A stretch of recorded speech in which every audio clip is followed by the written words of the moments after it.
Amaravati outer ring రోడ్డుపై రైతులు కూటమి ప్రభుత్వంపై మండిపడుతున్నారు. రోడ్డు కావాల్సిన భూమి కాకుండా ప్రభుత్వం 100 ఎకరాల భూమిని అదనంగా సేకరించడంపై ఆగ్రహం వ్యక్తం చేస్తున్నారు. 3 పంటలు పండే భూములను ఎలా తీసుకుంటారని ప్రశ్నిస్తున్నారు. ఇష్టం వచ్చినట్టు భూసేకరణ చేస్తే చూస్తూ ఊరుకోమని హెచ్చరిస్తున్నారు. కూటమి ప్రభుత్వ భూదాహానికి అంతే లేకుండా పోతోంది. రాజధాని పేరుతో 3 పంటలు పండే బంగారం లాంటి భూములను రైతుల నుంచి లాగేసుకుంది. పర్యావరణ సమతుల్యత దెబ్బతింటుందని మేధావులు లబోదిబోమంటున్న చంద్రబాబు ప్రభుత్వం ఎక్కడా వెనకాడలేదు. భూ సమీకరణ పేరుతో రైతుల నుంచి మొదటి విడత 36,000 ఎకరాలు సమీకరించింది. వీటితో పాటు ప్రభుత్వ భూమిని కలుపుకుంటే మొత్తం 53,000 ఎకరాలకు చేరింది. ఇప్పుడు తాజాగా రాజధాని విస్తరణ పేరుతో మరో 20,000 ఎకరాల సమీకరణ మొదలుపెట్టింది. రెండో విడత భూ సమీకరణ పూర్తయిన తర్వాత మరికొన్ని గ్రామాల్లో 1,000 ఎకరాలు సమీకరిస్తారన్న ప్రచారం సాగుతోంది. రాజధానికే 1,00,000 ఎకరాల భూమి సమీకరిస్తున్నారని పెద్ద ఎత్తున ప్రచారం జరుగుతోంది. ఇది సరిపోక ఇప్పుడు అమరావతి ఔటర్ రింగ్ రోడ్డు తెరపైకి తెచ్చింది. గుంటూరు, పల్నాడు, ఎన్టీఆర్, ఏలూరు, కృష్ణా జిల్లాల పరిధిలో ఔటర్ రింగ్ రోడ్డును 189.90 కిలోమీటర్లు నిర్మించాలని డిజైన్ చేసింది.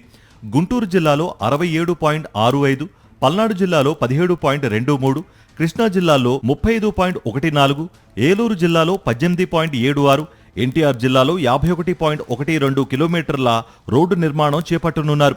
వీటితో పాటుగా తెనాలి సమీపంలోని నంది వెలుగు నుంచి చెన్నై, కోల్కతా హైవేలో కాజా వరకు 17.5 కిలోమీటర్లు 6 వరుసల లింక్ రోడ్డు నిర్మించనున్నారు. ఓఆర్ఆర్లో నారా కోడూరు నుంచి గుంటూరు శివార్లోని బుడండడపాడు వరకు 5.5 కిలోమీటర్ల మరో 4 వరుసల లింక్ రోడ్డు నిర్మించేలా ప్లాన్ చేశారు. అయితే చేబ్రోలు మండలంలోని నారాకోడూరు భూములు అత్యంత సారవంతమైనవి. ఇక్కడ ఏడాది పొడవునా రైతులు పంటలు సాగు చేస్తూనే ఉంటారు. ఆకుకూరలు, కూరగాయల సాగుకు నారాకోడూరు ఫేమస్. ఇక్కడ 1,000 ఎకరాల్లో సాగు చేసిన కూరగాయలు, ఆకుకూరలు రాష్ట్రంలోని ప్రధాన నగరాలతో పాటు ఇతర రాష్ట్రాలకు కూడా ఎగుమతి చేస్తారు. అందుకే ఇక్కడ భూములకు మంచి డిమాండ్ ఉంది. ఎకరా భూమి విలువ కోట్లలో ఉంటుంది. ఔటర్ రింగ్ రోడ్ నిర్మాణం కోసం నారా కోడూరులో కావాల్సింది 80 ఎకరాలు మాత్రమే. కానీ 650 ఎకరాల భూమిని బఫర్ జోన్ లో పెట్టడంపై రైతులు ఆగ్రహం వ్యక్తం చేస్తున్నారు. సో ఇక్కడ మెయిన్ టెక్నికల్ గా ఏంటంటే ఈ ఇంటర్చేంజ్ అనేది 650 ఎకరాలు అనేది భారతదేశంలో ఎక్కడా లేదు. సో ఎక్కడ మీకు నేషనల్ హైవే గ్రీన్ఫీల్డ్ ఎక్స్చేంజ్ ఉన్న ఒక 50 నుంచి 100 ఎకరాలు ఉంటుంది. సో ఈ 650 ఎకరాలు ఎందుకు పెట్టారనేది ఎవరికి అర్థం కావట్లేదు. ఇప్పటికే రైతులు పొన్నూరు ఎమ్మెల్యే ధూళ్లిపాళ్ల నరేంద్ర, కేంద్ర మంత్రి పెమ్మసాని చంద్రశేఖర్ ను కలిసి రోడ్డు నిర్మాణానికి అవసరమైన భూమిని మాత్రమే తీసుకోవాలని అభ్యర్థించారు. అయితే పెమ్మసాని, ధూళ్లిపాళ్ల చేసేదేమీ లేదని చేతులెత్తేయడంతో నారాకోడూరు రైతులు గ్రీవెన్స్ లో కలెక్టర్కు ఫిర్యాదు చేశారు. రోడ్డు నిర్మాణం పేరుతో తమ భూములు లాక్కుంటే రోడ్డున పడాల్సి వస్తుందని ఆవేదన వ్యక్తం చేశారు. ఇంటర్చేంజ్కి కొంతమంది ఏమో హబ్బు కింద అట్టు పెట్టుకున్నారంటున్నారు, ఇంకోళ్ళు ఇంకో దాని కింద అట్టు పెట్టుకున్నారంటున్నారు. అవన్నీ అట్టు పెట్టుకోవడానికి ఎవరు ఇష్టం వచ్చినట్టు వాళ్ళు చేసుకోవడానికి ఇదేం పద్ధతి కాదు కదా. ముందు రైతులతో కనీసం చెప్పాలి కదా.